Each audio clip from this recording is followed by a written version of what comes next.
Yodelay-dee-dee-doo-doo. Ha-dee-da-lo-da-la-day. Ha-dee-da-lo-dee. Ha-do-dee. Ha-dee-da-lo-doo-dee-doo-doo. Welcome everybody to the Roxy Theater.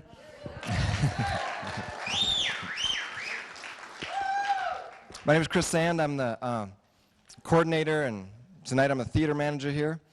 It's great to have a full house. Thanks for coming. It's just the biggest honor ever that Wally's here. He's in my DNA. I've been reciting his poetry for 15, 20 years now. And he probably won't want to do reincarnation, so if you really need your fix, you come to me. I don't know. Here's Jim Jensen. Thanks, Ross, very much. Hi, everybody. Again, I am Jim Jensen. I'm the Executive Director of the Montana Environmental Information Center, and we at MEIC are delighted to be able to sponsor this event tonight as a fundraiser for the Rosebud Protective Association, an old, honorable, and dug-in bunch of ranchers in southeast Montana that care about the things that we all care about. They face them every day in their lives. Wallace McCrae happens to be one of their members and founder. But very rarely do we have an opportunity to come west of the mountains or west of Billings. Wally has come up with a new mantra about how we talk about Montana, and EOB means east of Billings. It is in the dictionary, it's under things that are ignored. And we're trying to make sure that that stops. The coal trains, the coal mining, the pollution, all of the things that we really are caring deeply and dearly about with the change in our climate and so forth are right on the doorstep of these ranchers in eastern Montana. I want to thank tonight first of all our three sponsors. The Blackfoot River Brewing Company in Helena that has been a very generous supporter of environmental causes and a good friend of MEIC's. And for those of you over here who have to drink this Kettle House stuff, we thought we would give you something to compare. There you go.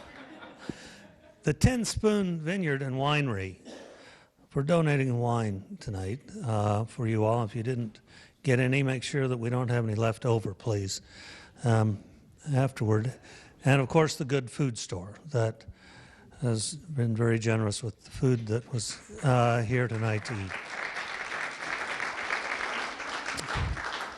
Lastly, I would ask you to pick up materials about MEIC if you're not a member yet. We urge you to join. MEIC is a going on 41-year-old organization that cares about the things that really make Montana the place we want to live, and we work successfully as advocates for those things we care about.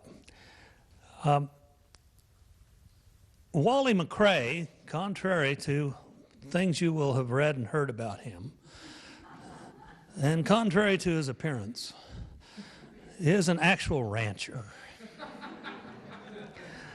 He is a real thing. Both sides, grandparents, eastern Montana, out in that country between the Rosebud Creek and Tongue River. He's been there a long time, the Rocker 6 Cattle Company. He is, however, well, he made only one mistake I can tell in his life so far, and that is instead of really getting an education, he went to Montana State.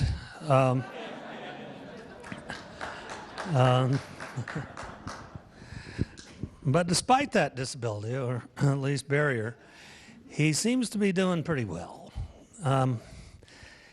He is among America's most beloved cowboy poets, as he was and has been in the past described Montana as our poet Lariat. I'm not sure I want to see him on the end of that rope, but that's all right. You'll see that outside we have two of his publications being sold. Wally brought them, and we hope that you will buy books. They will be a delight to you and your kids and grandkids and whomever else ends up with them. These are things that really stick with a person. And of course, as Russ said, his poem Reincarnation is the most often, well, I don't know, not copied, but stolen, quoted, I guess, Western poetry of a living poet. And we've all come here tonight to enjoy ourselves, meet some new people, I hope, but most of all to get to see Wallace McCrae. Wally.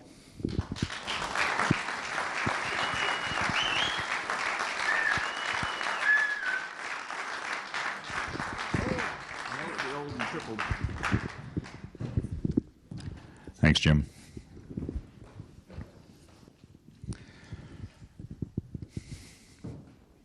I'm in a saloon, perched on a stool in line and laughing just like a fool when a pall fell over the assembled multitude. So I looked around to try and see why our party suddenly seems to die, and I sees this great big scruffy biker dude. He had a head rag like old Willie and a Levi coat that looked plumb silly 'cause the arms was gone and so was part of one ear. And he wore studs and chains and a Nazi cross, and I was kind of lost to figure out why this biker showed up here in a cowboy bar. But I didn't care. I'd always practiced laissez-faire, as long as a feller kept his horns pulled in. 'Cause live and let live, says the code of the West, so usually I never messed with folks 'cause being different ain't no sin. But this Harley hand was loud and rank, and he opined as he swore and drank on things that damn sure went again my grain. He cussed them pimps and wimps and wops and the FBI and assorted cops and women with words both graphic and profane. Though he was big and rank and mean and looked as tough as a thrashing machine, my duty was plain as the hairs on his nose to see. I had to defend the code of the West, subdue this varmint, destroy this pest, make him recant his evil words on bended knee. Then I'd be like Rambo. Lash LaRue, Clint Eastwood, and John Wayne too. I'd slay Goliath just like David done. He'd soon go crashing to the floor and say, "Enough, you won this war." He'd cringe and cower as contrite as a nun. And folks would say, "Old Wally, he done good. He's a hero in this neighborhood," or "he never cut that biker any slack." And of course I'd be modest and like and shy as they praised me to the sky and bought around and clapped me on the back. Yes, sir. Then out of my reverie I sees this monster approaching me. So I silently says, "Come on, make my day." Then he says to me, "You cowboy creep, how come it is you smell like sheep?" And I says back, "Anything you say." Yeah, let Lash LaRue or Sly Rambo or John Wayne give this dude a go, but me, I won't offend him no way. Wouldn't take no dietarian to know he ain't no vegetarian. Hell, he'd probably eat a side of beef a day. Oh, I could have took him. Ain't no doubt, but I'd probably scattered his teeth about or maybe killed him, which had been a mistake. 'Cause them carnivore ranks is already thin, and we need meat eaters just like him, so I turned him loose to let him propagate.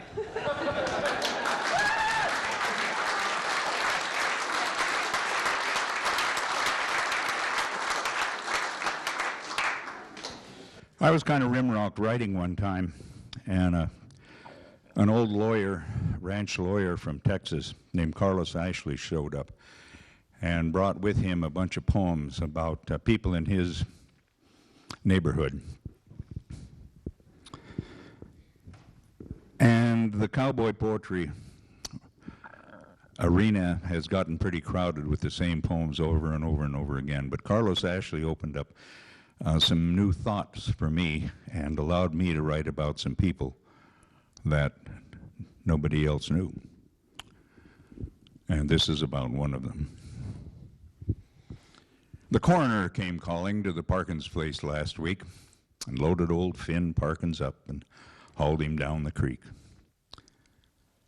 Some folks thought Finn was loco, sort of cross-wired in the head, but me, I kind of liked him, and now that he is dead, I get to thinking about him. Was he different? To the bone. He somehow always was a child, even when full grown. They say that scarlet fever stole away his hearing, and his mom protected little Finn and passed to him her fearing of what the world would do to him. So from life he was withdrawn. He was an idle pauper prince, both dilettante and pawn. He never did a lick of work. Well, maybe just some trifle. Mostly slipped around the countryside with a rimfire rifle. And the butt of mean and nasty jokes was all the note he got. It beat invisibility, I guess, but not a lot. He never rode or drove a car or had a lady friend or smoked or drank or swore. Finn was saintly to the end, though he never had religion. Yet he never raised no hell. And when he died, the neighbors said, "It's probably just as well. He had a long and easy life, and it was time for him to go." But it seems to me that old Finn died some 80 years ago. But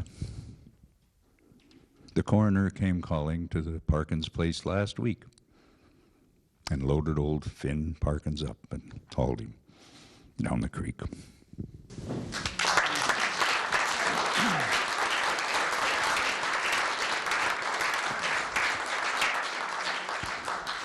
Jim mentioned that my family has been down there on the Rosebud and Tongue River and area for a long time. Both of my grandparents had ranches 8 miles apart. And when you're there that long, there are certain families that assume certain responsibilities. And the community that I live in is so steady as far as a continuation between generations.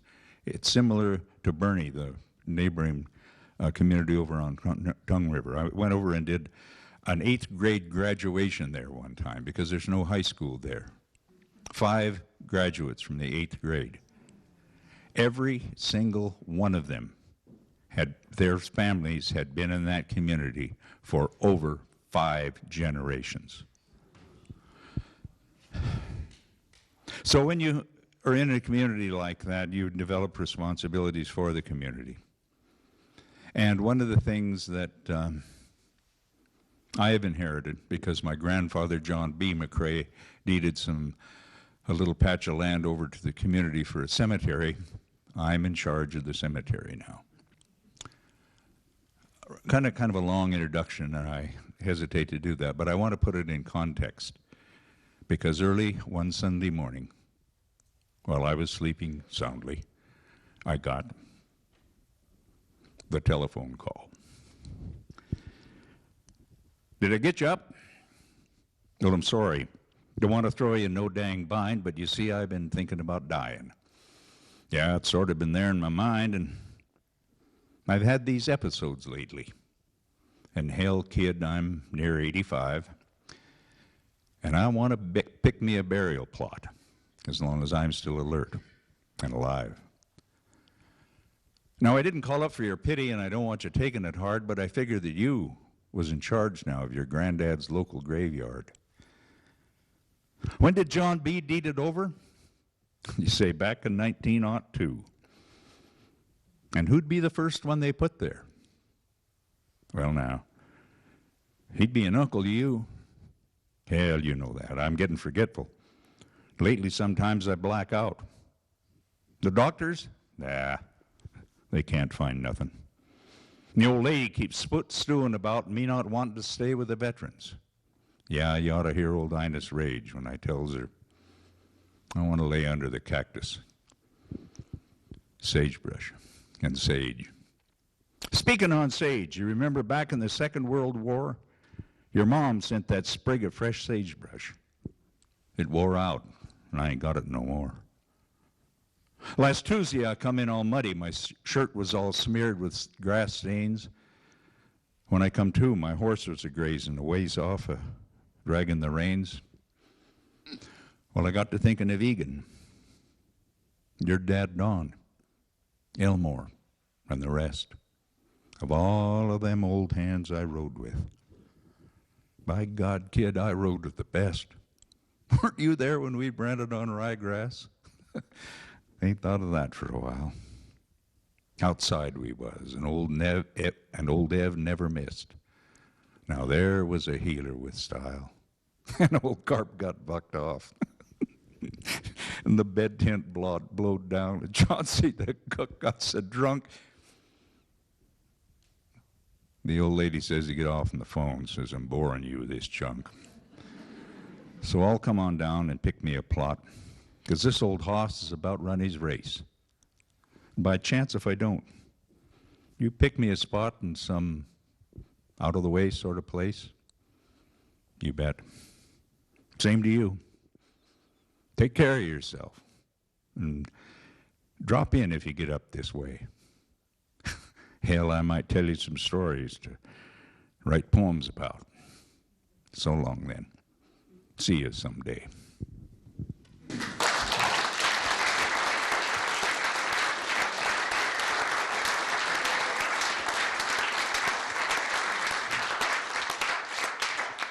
think I'm going to need a little help with this one, maybe. It's called Old Speed and Two Milk Cows. I'm thinking today of those long-lost days reflected clearly through years of haze. How old was I then? Maybe 5 or 6, with a quantum leap from pretend horse sticks to rawhide and wrangler of wild mavericks, wrangling 2 milk cows. Got to learn sometime, my father said. Heel hang up and drag, said mother with dread. Negotiations with shouts and sighs I overhear and I agonize. Heel ride bareback was a compromise, wrangling 2 milk cows. With a nonchalant halter, I'd trap Old Speed. The old oat glutton, finessed by greed, became Pegasus, or man o' war, or the steed of a knight whose lance dripped gore, or the marshals out to settle the score, challenging 2 milk cows. A barefoot kid on a bareback horse, learning the rules as a matter of course. You chouse those cows, my dad would say, and trotted cows give butter or cheese and whey. But they made a move to get away, those crazy old milk cows. You never cut those milk cows slack. The rest of the week you can walk, foot back.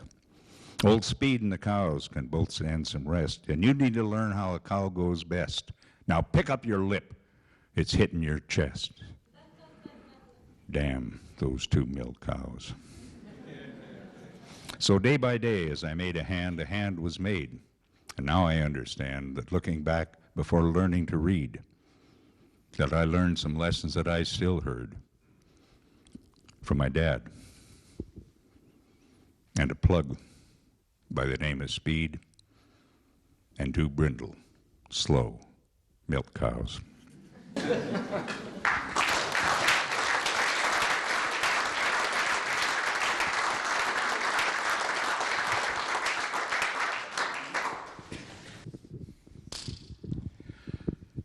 I mentioned my Uncle Evan and what a good roper he was in the telephone call. Old Ev never missed. There was a healer who never missed. And When he passed away and I went to his funeral, one thing impressed me were all of those old hands, like Jimmy Peppers, the one that called me with the telephone call, that showed up for Evan McRae's funeral. And I wrote this poem after that. It's called Outriders, at the end of the trail. They contemplate their town boot toes as they stand around and mill. They check the south horizon across the tracks above the hill. Their suit coats hint of mothballs, and their Levi's are clean and creased. And they speak of grass or cattle, but never the deceased.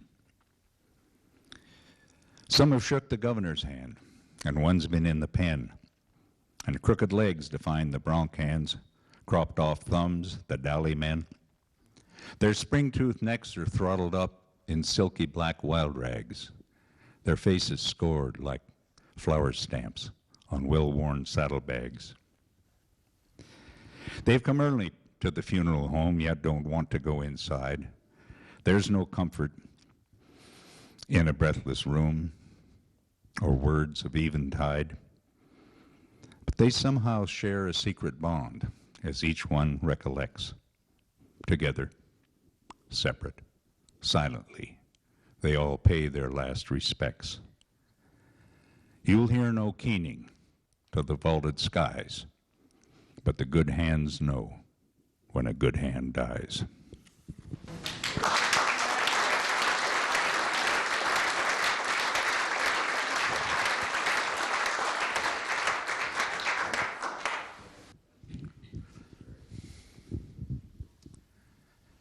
This is another one of those Carlos Ashley-inspired poems. It's called Old Proc. Old-timers in the neighborhood would bandy words on who was good at puncher jobs for hours on end when I was just a kid. They'd get wall-eyed and paw and bawl and swear, "By damn, I know them all. Even Josh, he wasn't the best trail hand, he'll eat my beaver lid." Down and dirty, I'm the dealer. Old Bob Seward's the best damn peeler ever snapped a bronc out. Just give me one he broke. Huh. Give, you say? That's what I heard. You're right that Bob's a tough old bird, but better practice cactus picking and work on your spur stroke, 'cause you can't stay astraddle when he isn't. When he pops the plug and goes to fizzing, she'll be adios to caballo and howdy to the nurse. And they'd move from bickering bronc peelers to rawhide hands and fancy healers. Red Carlin, young Mac Philbrick, they'd testify and curse. They'd analyze Link Taylor's cutting. His bag-spitting way of lefty nuts and he just asking for trouble, and he don't cut by the sign. You cut your calves by the moon? Keep on night branding, pretty soon the sheriff will change your address and you'll be twisting hair and twine. And on they'd rave and postulate about who was fair and who was great. And I'd sit there in the hot dust and never say a word. But in the jousting verbal battle among the boasts and barbs and prattle, I sat in youthful judgment as they sorted out the herd. I came early to understand the names of every good top hand in my scope of country from hearing tough hands talk.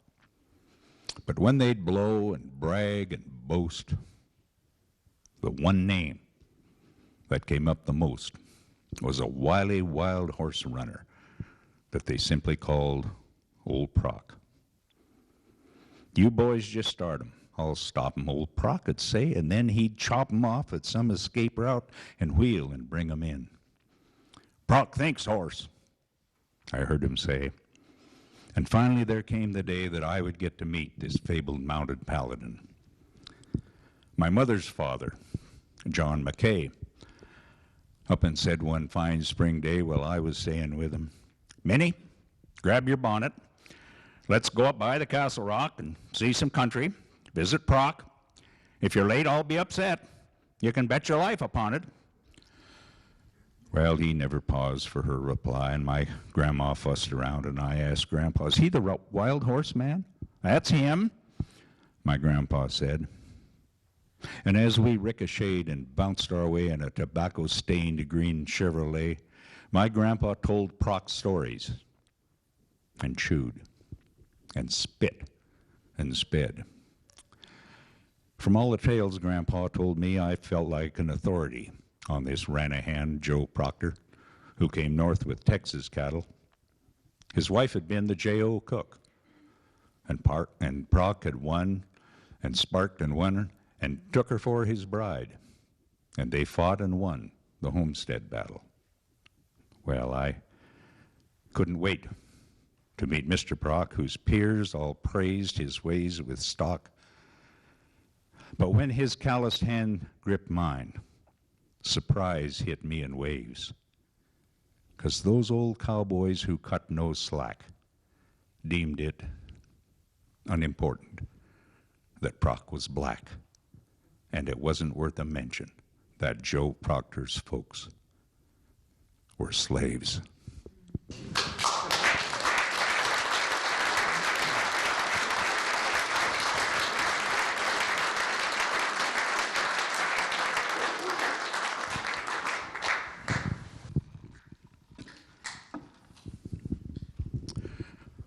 Jensen had to mention this.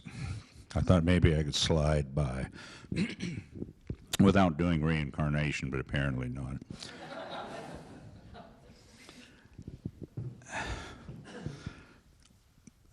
I know of at least 12 people that think they wrote it. Someday I'm going to write a book just about this one poem, because there is every kind of a twist and story to it. And the first time I ever heard it done, without me doing it, was I was watching The Tonight Show with Johnny Carson. And a guy did it on there, and he didn't happen to mention who wrote it. And then he put out a audio tape with it on there, and he didn't mention who wrote it.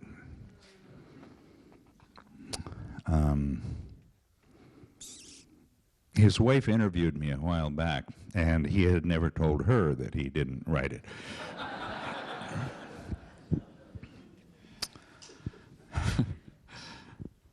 But it's not necessarily originally mine, because I stole the idea. I had a roommate in college at the Sigma Chi house at Montana State that told me this story, and it was a conversation between two New York Jewish fellows.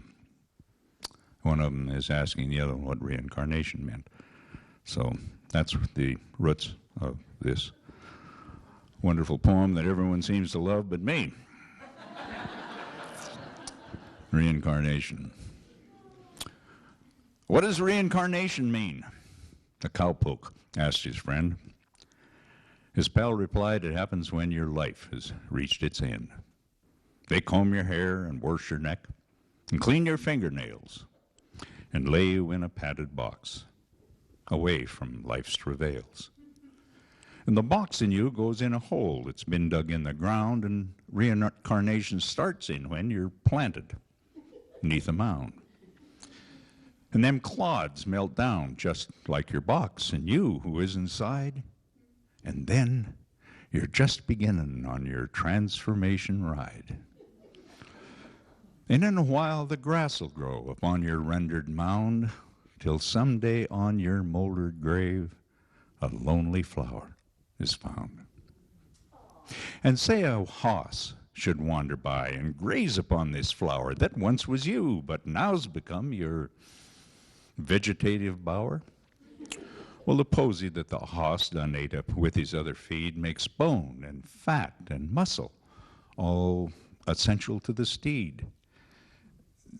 But some is left that he can't use, and so it passes through and finally lays upon the ground this thing that once was you.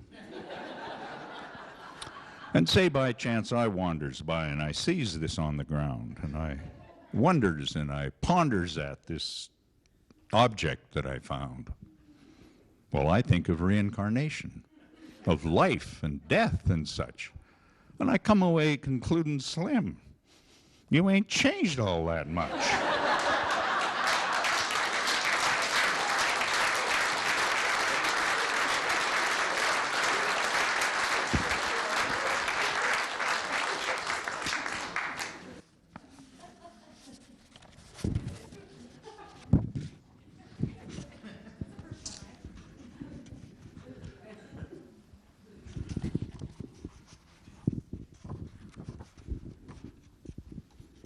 Can't find it, Ruth. I think to heck with it.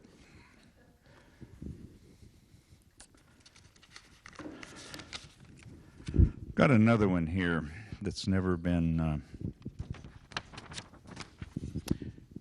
published. The ranching community, the ranching society, the ranching culture is extremely chauvinistic. And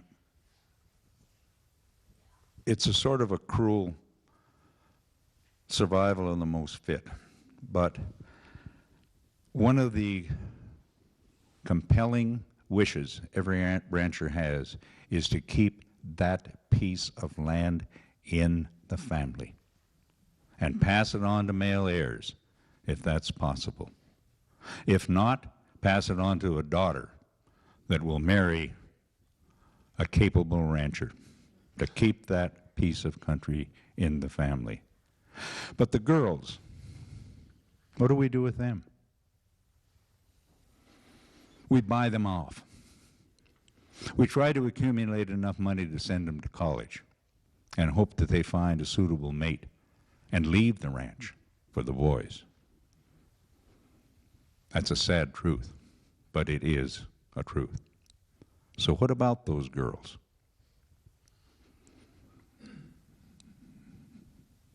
You know that I don't come up with all my own ideas for these poems. And this next poem was really written by Ruth and my oldest daughter, Allison, because she gave me all of the lines for the poem, and all I had to do was put them in meter and rhyme. It's called Urban Daughter.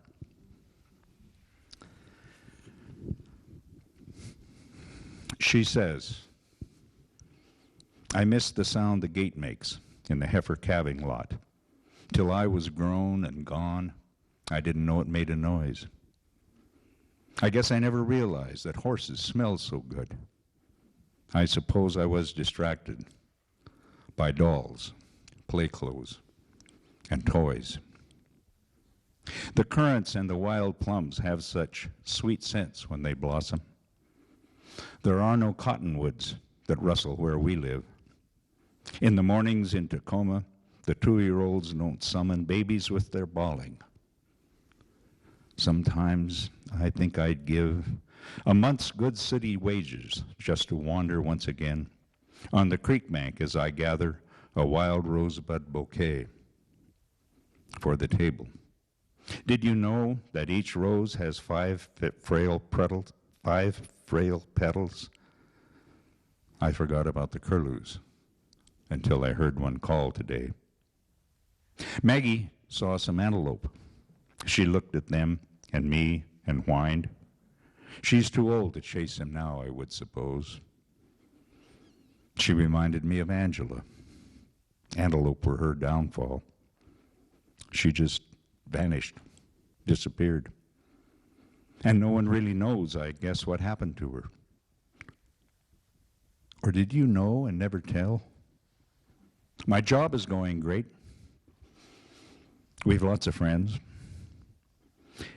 You wouldn't think I'd miss that butte when we have Mount Rainier. But here you have horizons. The sky here never ends. I should get Mom's recipes, although I seldom cook much now. Oh, the seafood's great. We ought to barbecue more often. We both drive so far to work that it's hard to do the things we really want to do. My old bed seems so small. Where's my high school letter jacket? Our firm just keeps expanding. We've opened the new branch. I may get another raise. Oh, God, I miss you guys. I miss Montana. But most of all, I miss the ranch.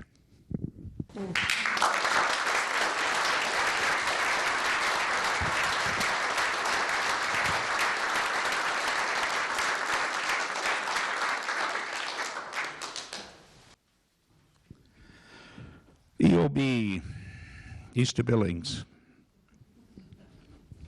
Some of you, quite a few of you have been there. Been to my hometown of Colstrip.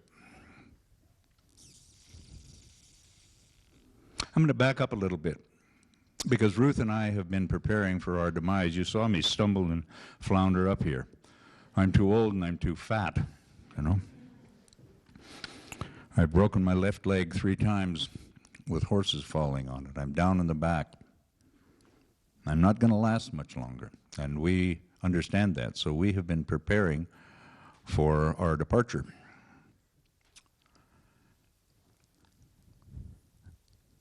We went to an attorney and had him help us write wills and set up trusts and try and buy the girls out and try and pass on the ranch to our son Clint. When we finished all of that paperwork, we said to the attorney, "Is that it?" He said, "No, there's one more thing that you have to do. Now you have to figure out some way that you're going to pass on those things of intrinsic value." We said, "What are those?" He said, "Those are the things that have no economic, no monetary value, but they do have high value as far as your heirs are concerned. Their grandmother's brooch, their mother's wedding ring, the family Bible, grandfather's cavalry sword, those kinds of things. That's what heirs fight over. And in order to avoid that, you have to figure out some way of designating ahead of time how your children will get those things of intrinsic value." Value is a hard word to rhyme, so I changed it to worth. And using that, I want to take you, if you haven't been to Colstrip, Montana, to a guided tour of my hometown with the poem I call Things of Intrinsic Worth. So come along with me to Colstrip, Montana. Remember that sand rock on Emmel's Creek where Dad carved his name in 13? It's been blasted down into rubble in a turd by a dragline machine. Where Fales lived, at the old Myler place, where us kids stole melons at night, they dozed it up in a funeral pyre and torched it. It's gone all right. The sea on the hill and in the water tanks are now classified reclaimed land. They're thinking of building a golf course out there, so I understand. The old Egan homestead's an ash pond that they say is 80 feet deep. The branding corral at the Douglas camp is underneath a spoil heap. And across the creek is a tipple now where they load coal onto a train. And the May West rock on Hay Coulee, just black and white snapshots remain. There's a railroad loop and a cold storage shed where the bison kill site used to be. The Guy place is gone. Ambrose's too. And Beulah Farley's a ranch refugee. But things are booming. We've got this new school that's envied across the whole state. And when folks up and ask, how's things going down there? Hell, I grin like a fool and say, great. Great God, how we're doing. We're rolling in dough. as they tear and they ravage the earth. And nobody knows, or nobody cares about things of intrinsic worth.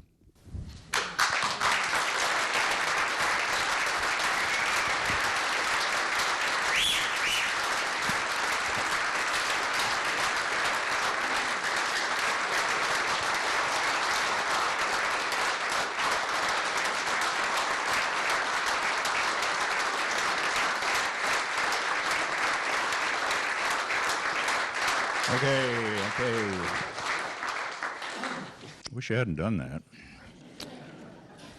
Maybe I can find the one I had to read, but I couldn't find.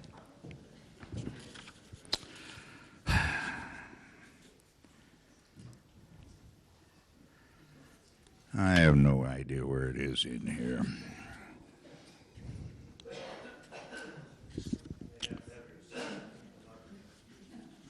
Oh, I've got another idea here. We wouldn't be surprised. Whose is it? Oh, Charlie. Yeah, I remember. Yeah, I have an essay. I have an essay in that Sick Horses about Charlie Russell, but I'm not going to read it to you.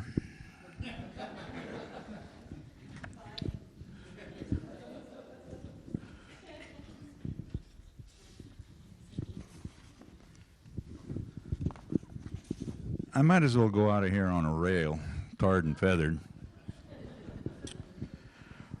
I am the recipient of an award from the Mansfield Library at the University of Montana, the H.G. Merriam Award for contributions to literature in Montana. And when I came to Missoula and received the award, there was a story in the Kaiman about it. And there was one of the English teachers said, Wally McRae may be a hell of a fine fellow, but by no stretch of the imagination is he a poet. So when I accepted the award, I mentioned that, and I added what courage it must take to make a statement like that in complete anonymity. And I think their main objection is this tedious meter and rhyme. You know, it's so tiresome and doesn't show any real poetic talent at all. And I agree with them, because I go to cowboy poetry gatherings, and half of our audience are made up of cowboy poets. And it's audience participation, because we sit out there and we say, maybe not out loud, but the rhyming word before the poet gets to it. Because we know what it's going to be. I mean, you know, if someone says horse, you know that the rhyming word is going to be of course. Of course it's going to be, of course. So I wanted to urge my fellow cowboy poets to get away from this, so I wrote this poem. And it also, I hope, answers the critical English professors at the University of Montana. And it's titled, Let's Free Up Our Verse. Are you ready for this? Okay. Sometimes it takes people a little while to get to catch on to it. Critics claim we write doggerel. To them, that's a curse, as we whittle our ditties in tired meter and rhyme. Rhyming's old-fashioned. We're stuck in the past. Got to strike for new heights to make our craft survive. How many rhymes can you unearth for horse? We must find fresh pathways, carve out a new route. Forgo worn metaphors, retire tired cliches, as unnumbed cerebrums will recover fresh methods of retelling the tales of our untrampled West like Vess, Paul, and Linda. These are free verse artists that also write cowboy poetry. Of retelling the tales of our untrampled West, like Vess, Paul, and Linda. We'll leave all the others. Thank you. In the dust of the drags in their quest of the muse, we'll write at the point and no longer employ. Those sound like words at the end of a rhyme. Our poems will sparkle, shimmer, and I love this one, glitter. The critics will love us. We'll be the new rage. Academics will praise us as we mount a new campaign to convert the whole West to the joys of free verse. Oh, some will resist. They'll grumble and swear. Thank you. There you go. As they cling to tradition, bogged down in the mire, you'll never get this one, get rim-rocked, rough-locked, or caught in the Gallagher electric fence.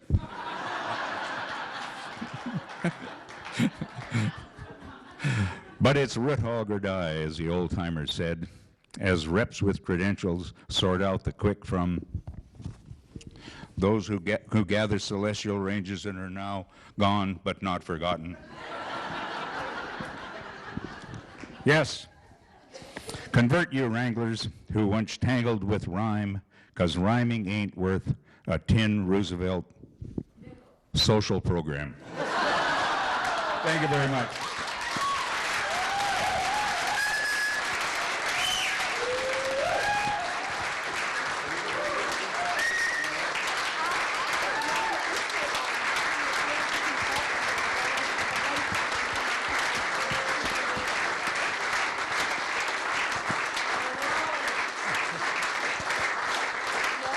EOB, EOB, EOB. That is our new mantra. Thank you, Wallace McCrae. Thanks everyone for coming.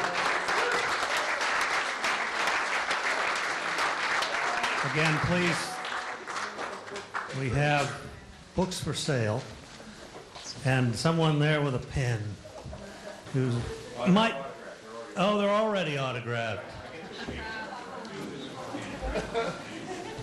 Well, he needs, never mind. Thanks again, everyone, for coming.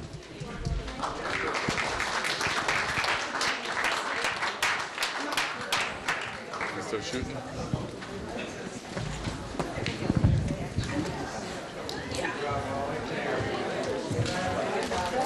It's from, my hat is underneath you. Sorry about that. Well,